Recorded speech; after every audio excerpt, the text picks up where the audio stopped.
ago, I watched a movie by the Billy Graham Association called A Cry from the Mountain.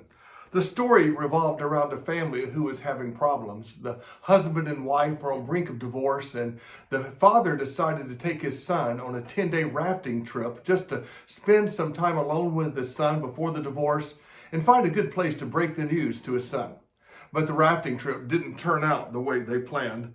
The kayak capsized, they got caught in some rapids, and they almost lost their lives. The boy came out safe, but he couldn't find his father.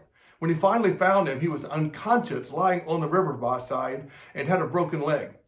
Far away from civilization, he remembered an old mining town a few miles back. So he went back and he found an old mountain man. And together they went down and got the father, carried him to his cabin, and started nursing him. He remained unconscious for a couple of days, and the mountain man and the boy decided to go back to the river and get some of their supplies. After they got their supplies on their return home, they came face to face with a grizzly bear. The boy stared in amazement as the mountain man just stood motionless and stared at the grizzly bear until the grizzly bear finally turned and went away. It scared the son to death, and a few moments later, he saw an old big carved cross out of wood. And the mountain man stopped and prayed. He said he came there and prayed every day. The boy thought for a moment and said, I don't think my father feels the need to pray. The mountain man paused for a moment and said, well, perhaps he's never come face to face with a grizzly bear. That's the quote that I will never forget about that movie.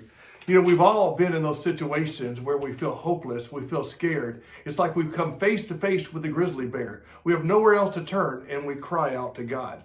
Well, if you think about it, I believe we come face to face with grizzly bears every day of our lives. But we just don't call them grizzly bears. We all have those circumstances, those times when we desperately need God's help. But we have to choose. Do we face the grizzly bear on our own power, or do we turn to God for help? What kind of grizzly bear is it going to take you to call out to God? Just like in the movie, it may be the bear of a hurting marriage. God wants to help. It may be the bear of a strained relationship with your child. God wants to help. It may be the grizzly bear of a financial crisis. God wants to help. It may be the grizzly bear of a physical illness. God wants to help. It may be the grizzly bear of losing a loved one. God wants to help. It may be the grizzly bear of bitterness and resentment. God wants to help. It may be the grizzly bear of an uncertain future. God wants to help. It may be the grizzly bear of past memories and hurts and pains and failures that are haunting you. God wants to help. What I learned from the movie is that we all face grizzly bears.